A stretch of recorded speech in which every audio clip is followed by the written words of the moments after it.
Մարդկային հանճարները ծառերի պես են, նրանցից յուրաքանչյուրը իր պտուղն է տալիս։ 35 տարի առաջ ոսկերչության եւ արծաթագործության բնագավառը տվեց իր նոր պտուղներից՝ ի շնորհիվ Վլադ Մարկոսյանի։ Այսօր վարպետը 65 տարեկան է ու դեռ շարունակում է նոր մտքերով ու նոր երևակայությամբ գործեր արարել ոսկերչության բնագավառում։ Մասնագիտություն ընտրելու հարցում վարպետ Վլադը այլ ցանկություն է ունեցել, բայց բնությունը իր գործն է արել։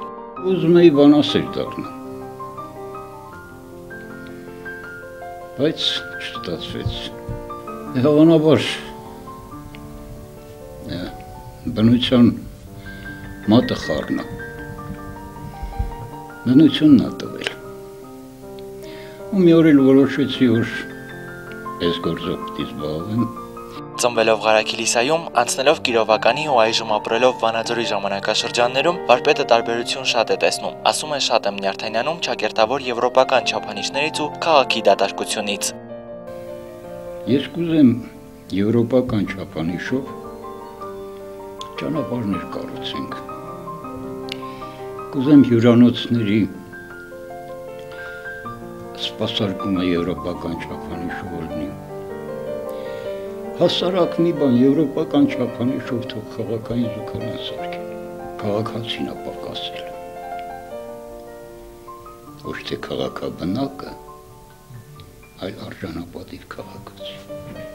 Այսօր վարպետը իրեն լիարժեք երջանիկ չի համարում, որովհետև դեռ նոր անելիքներ ու նոր երազանքներ ունի։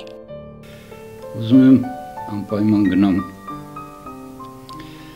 Խուստուկ լեռան ստորոտին հանճարեղ ներդեի գերեզմանին։ Ուզում եմ անպայման գնամ Արցախ։ Արցախում չեմ եղել դեռ։